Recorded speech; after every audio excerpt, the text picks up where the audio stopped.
Welcome to Military Broadcast Radio. Every view, every listener, and every share helps our mission. Every donation helps keep Military Broadcast on the air. Every donation makes a difference. Thank you for your support. mvradio.us.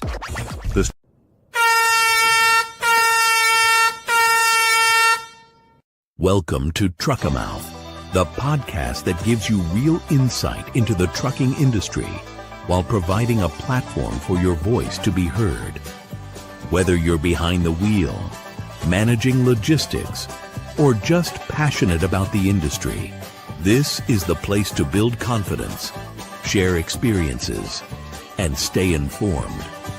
Join us as we tackle the challenges, celebrate the wins, and drive forward.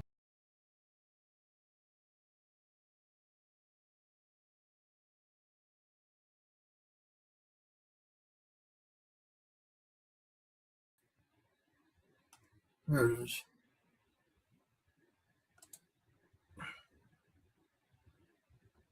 Edit display name. See.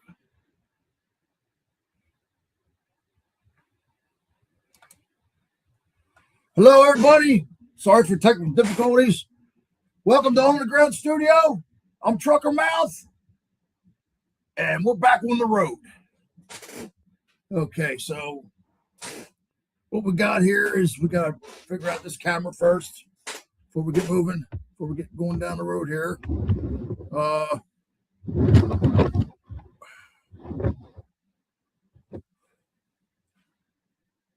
Yeah, so all right, so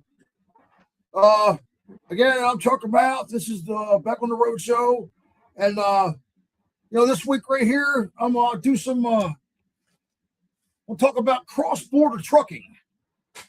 Okay, cross-border trucking is a big part of our economy.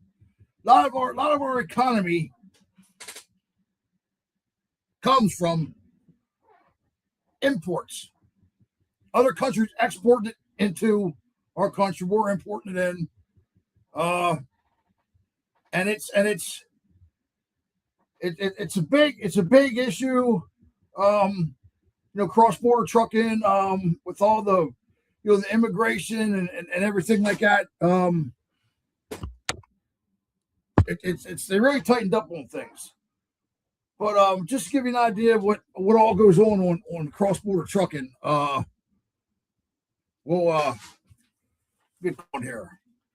So cross-border trucking freight continues to grow in May. United States-Mexican-Canadian Agreement, which is USMCA, United States-Mexican-Canadian Agreement, negotiated new tariffs, which will change its trajectory of the way things are brought into the country. Last October, cross-border trucking has seen a year-to-year growth, especially on the southern border. Here. Now, I wonder how I can make that screen bigger. Oh, I'm not. Yeah. Anywho, I'm on here anyway. We're reporting. So, yeah, it's a big thing. We get a lot of things, through our borders that we don't make here, and because God knows nothing's made in the United States anymore. A lot of things aren't anyway. So it's President Donald Trump has proposed these tariffs on certain products coming into the country. Now, there, we got that there. Okay, so the cross-border trucking has seen a double-digit % increase from April and May this year, and but losses from sweeping tariffs the year before contributed to that number. So the year before last was real bad, and that's making last year and this year real good, look a lot better. But one of them losses, one looks good, but most of the growth is coming from the southern border. Okay, most of it's coming through the southern border from February 2025 to May of 2025. Coming across the northern border from Canada has dropped. Cross-border trucking has dropped, and there's been a massive growth coming from the southern border up from Mexico because of computer-related exports. Okay, so we got computer products are coming up through South America, through Mexico, into our country, and that's no wonder as many. Everybody got a computer nowadays, so everybody got a computer nowadays. So we need them export. We need that stuff coming in the country like that. We need that. And sorry about moving things around here, man, but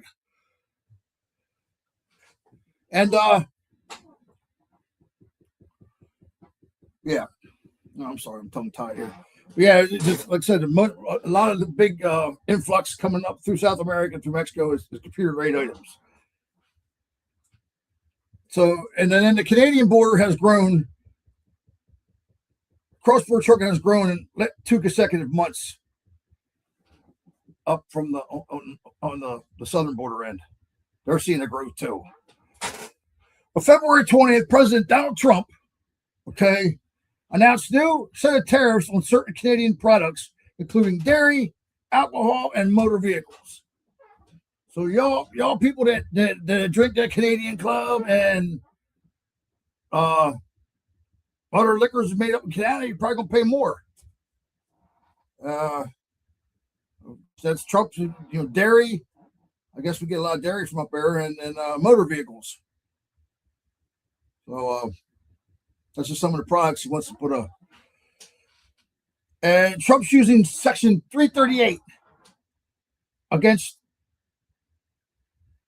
to allow tariffs on countries that discriminate against U.S. commerce. Okay, so he's going to use a Section 338 on countries that discriminate against our commerce, which include China, which we know that is, India, Japan, Vietnam, Mexico, Canada, just to name a few. Canada discriminates against our commerce? I don't understand that. Section 338 has never been used. So Trump pulled this out of the air. He's going to use the Section 338 to invoke these tariffs. And Canadian Prime Minister Mark Carney said the tariffs on motor vehicles violates the USMCA, which is United States Mexican Canada Agreement. So their prime minister is saying that violates the United States Mexican Canadian Agreement, and he ain't going for it. And then he wrote this big statement. Okay, I seen the statement online. I couldn't blow it up to read it all, but here is this big statement. We can't have these tariffs on there. Well, we got to do something. We have to do something to offset the cost of the border. It's okay. $30 billion a year to maintain the border. That's the Border Patrol, the people who work at the border, everything that goes in with immigration. That $30 billion a year. $30 billion a year. So that is I don't even know the word for that number. Massive, huge, mind-blowing number. $30 billion a year for that fucking border, excuse my language, for that border down there. And it's a shame that we got to spend that much money. That much money because trying to fight off and keep our way of life as it is. And there's got to be something to offset that. And also, it costs hundreds of millions a year to the maintenance on the walls. I guess that's the wall itself. I guess the grounds around the fence. And you know that United States Canadian border is the biggest, it's the longest border in the world, and we got to maintain that. And you know, it's hundreds of millions of dollars for that. So you know, something's got to be done. I mean, that 30 billion a year is for border patrol, security, immigration, and then these trucks that come through are running on our roads. You know, they're damaging our roads, and the roads need maintenance.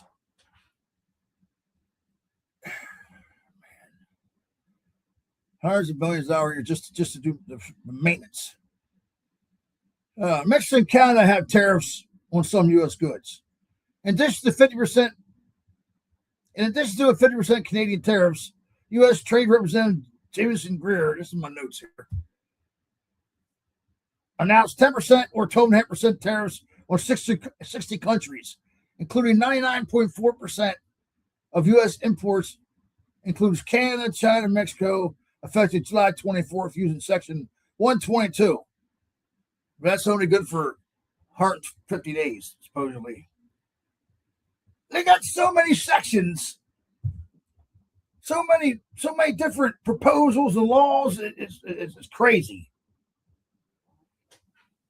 Oh my God! You know why can't? So if they do these tariffs, what is it? They do it.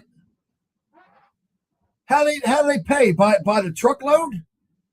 I don't know how. I'm probably acting like I'm young. I don't know how them tariffs are enacted. They pay by the truckload. Maybe they should just do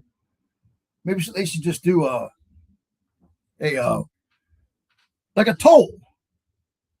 You know, there's 18 to 22,000 commercial vehicles a day, approximately, coming over our borders. 18 to 22,000 a day. Just say 20,000. So if you impose a fee on the commercial vehicle going over, like the bridges do, you charge it, maybe going over and then they go back for free or something. You don't have to get them both ways, but you know, so there's 20,000 a day times whatever amount of money you want to put on there. You know, $20. Because I don't think there's a toll on the borders. If I'm correct, I'm pretty sure there ain't a toll on the borders. But maybe they should just have that where depending on what commercial vehicle you have, the heavier it is, the bigger, that's much more. That's the toll you pay. We have to do something to offset this. That $30 billion a year can be put in our economy to help homeless people. You know, help. You know, put that back into the military. Something. It's crazy number. Oh boy. So using Section 301. Now here's Section 301. Tariffs on imported goods produced by foreign labor. Oh yeah, I like this. This Section 301 is going to impose tariffs on countries that their goods are produced by forced labor. That's child labor and all that. Yeah. I like that. The Liberty Justice Center challenged administration IEEPA tariffs filed lawsuit. Now, I don't know what the IEE is. International Export, I don't know. Whatever. A bunch of mumbo jumbo to me. But yeah, they're going to Section 301 is going to be put on tariffs for countries that have forced labor, like child labor. I like that. Hell yeah. Long-term future of cross-border trucking could be shaped by the United States-Mexican-Canadian agreement. And that's a big agreement between the countries there, man. That's a big agreement there. And yeah. So July 23rd, United States Mexico met for the third round of talks. The fourth was scheduled for September. So we're coming up on our fourth round of talks with Mexico. No formal trades or negotiations have been scheduled with Canada. Because, you know, like I said, there's a big influx coming up through the southern border there, man. And, you know, we got to have a agreement. Because no formal agreements between the three countries, they extended the United States-Canadian agreement terms to conduct an annual reviews until approval or agreement expires in 2036. So the United States-Mexican agreement expires in 2036. Boy. Yeah, there's got to do something to offset that horrific number there, that 30 billion. And I just wish we could find a way, like I said, make a toll. Or have a toll on them or something like that. I don't know how they do the tariffs. Is it by truckload or what? Well, then again, you got the cargo ships coming in. Yeah, I'm not sure how they invoke them tariffs. Oh, heck. So, okay, so that's about all we got from cross-border trucking. I just wanted to, put a spotlight on all that goes on there, man, and the money that's spent each year for that border. That's astounding numbers. Okay, so we're going to go take a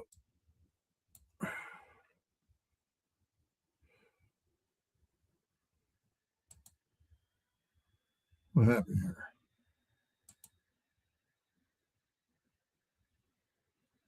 I got it.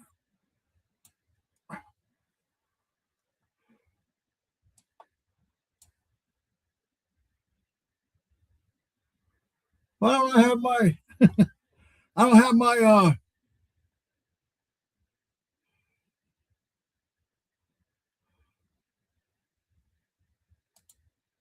there we go, my commercials. All right, so we're gonna go with listen here.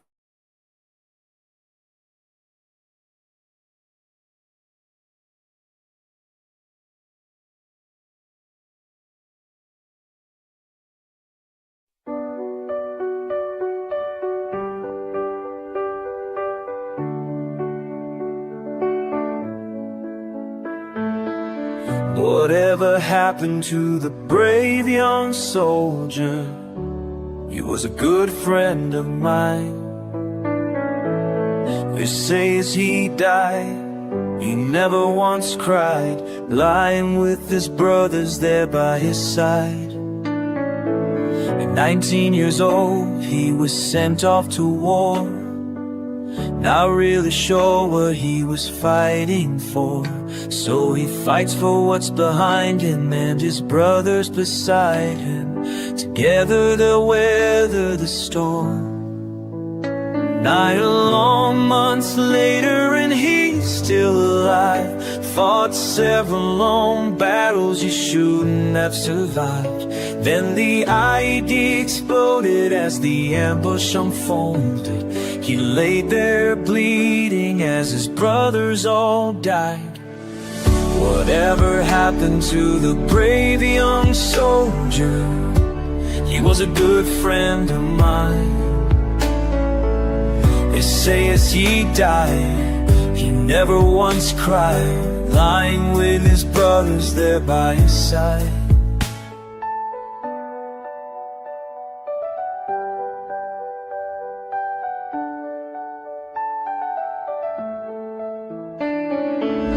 Reinforcements arrived in the nick of time. Old Doc had found him and called in the nightline. He awoke in the hospital. They patched all the holes. Too bad they couldn't fix the ones in his soul. 16 years later he locks all the doors, unable to find anything worth living for. His family has left him. He feels society rejects him. With a bottle and a pistol, he falls to the floor. Whatever happened to the brave old veteran? He was a good friend of mine. They say as he died, he sat there and cried, with only his memories sitting there by his side. Brothers and sisters, we can't lose this war. Have we forgotten what the hell we fought for? Pick up the phone, don't knock on the door.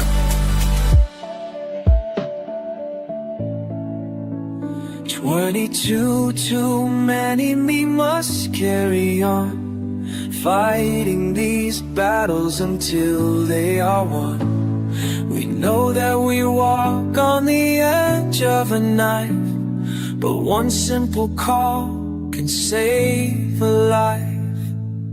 Whatever happened to the brave old veteran? He was a good friend of mine.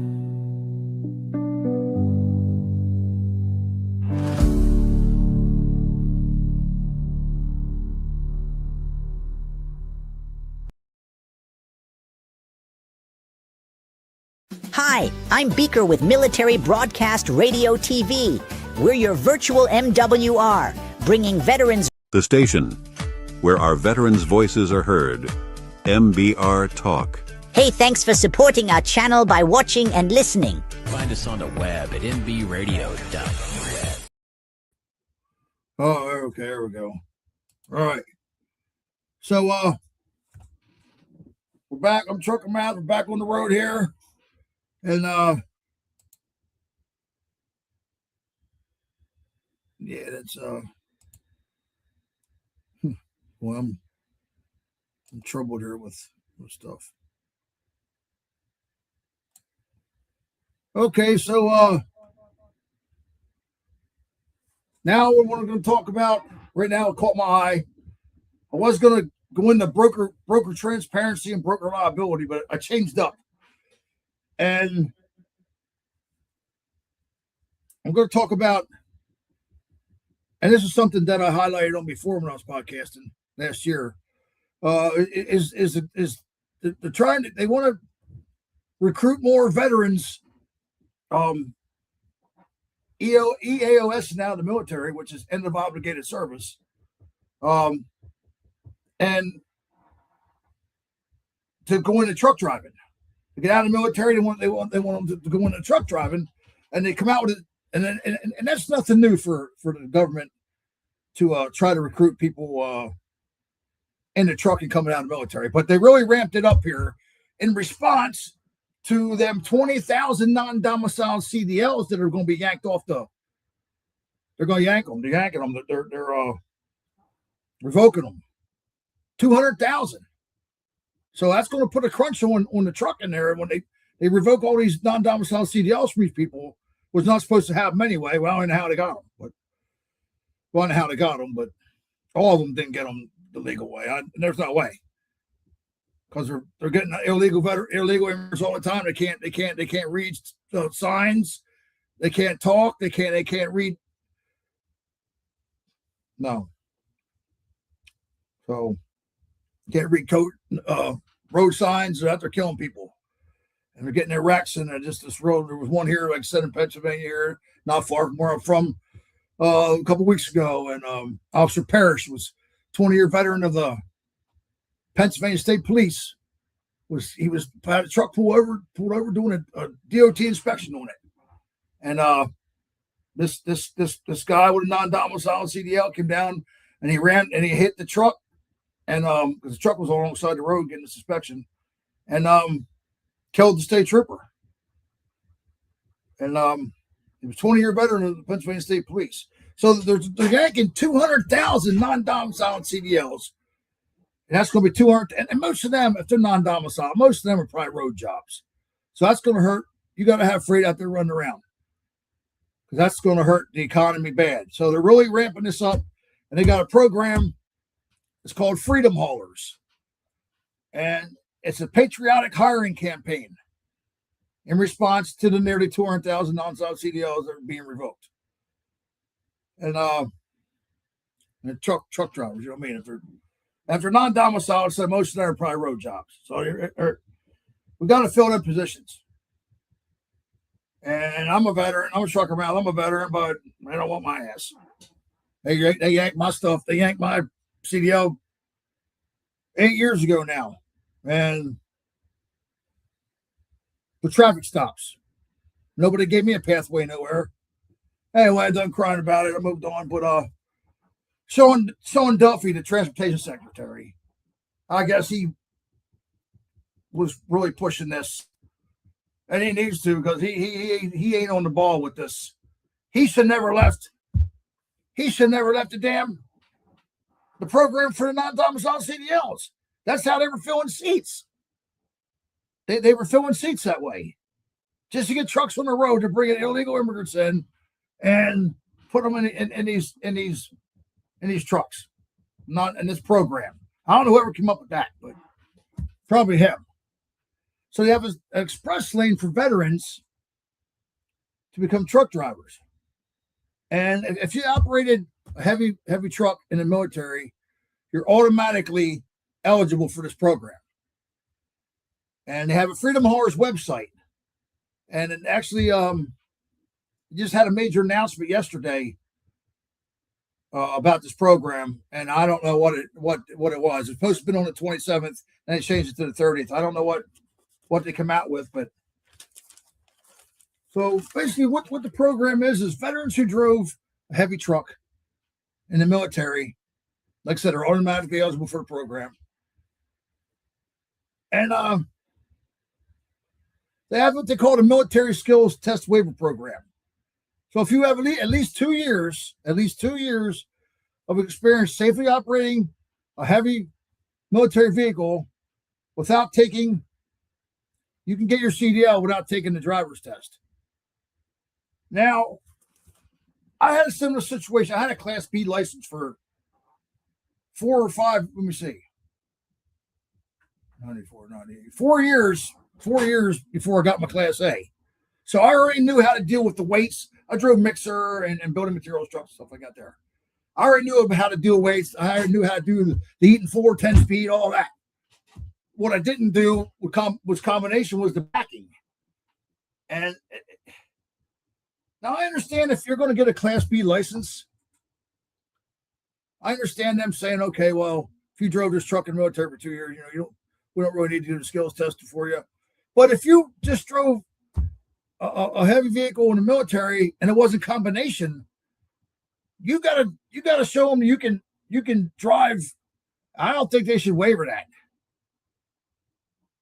If you didn't drive a combination vehicle in the military, a heavy combination vehicle, and you want your Class A, you should have to take the driver's test and display you can operate safely. And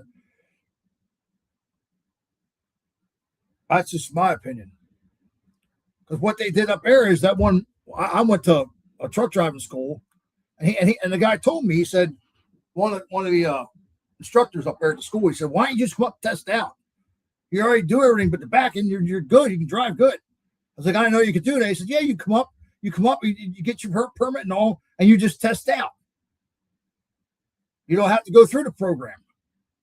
And it costs you a lot less money. I didn't know that. About this. I paid for the whole freaking program again. So,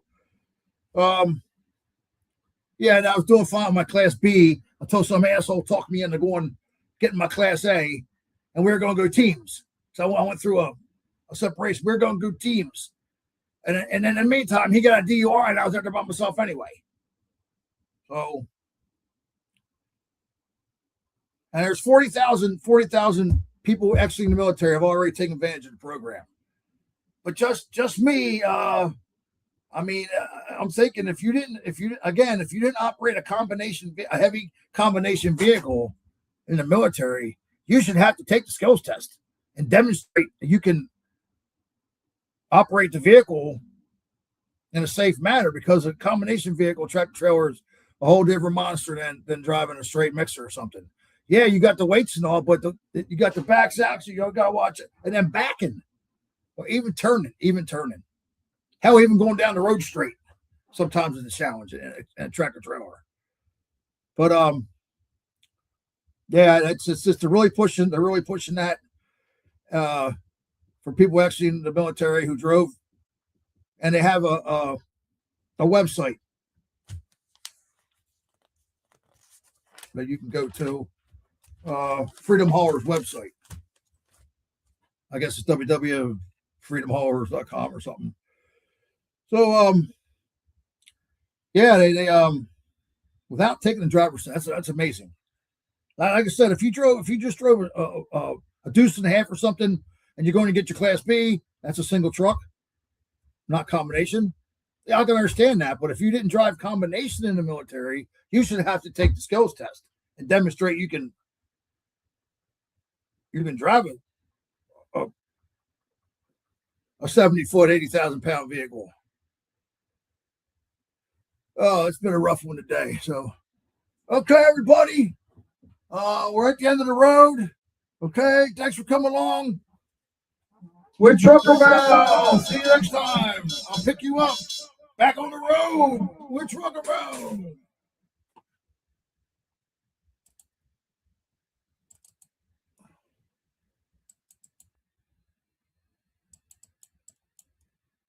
Wait a minute, we ain't going yet. Outro. Okay, well, what's not going here? Outro.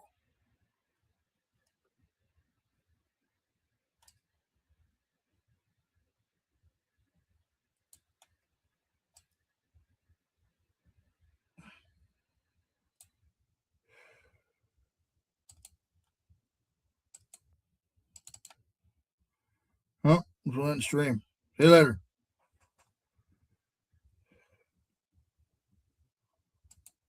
Why ain't that play? Why ain't that outro play?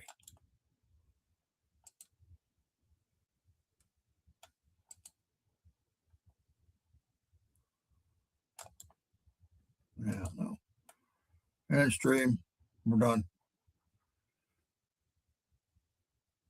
No, so I'm still on here. Play outro and then stream. Hi, I'm Beaker with Military Broadcast Radio TV. We're your virtual MWR, bringing veterans radio, podcasts, gaming, animation, 3D printing, and a community that never leaves you behind. Download our Roku or mobile app today. Wisdom to share if you listen this week, so pull up a chair and stay for a spell. We're heading down a trail where good stories dwell.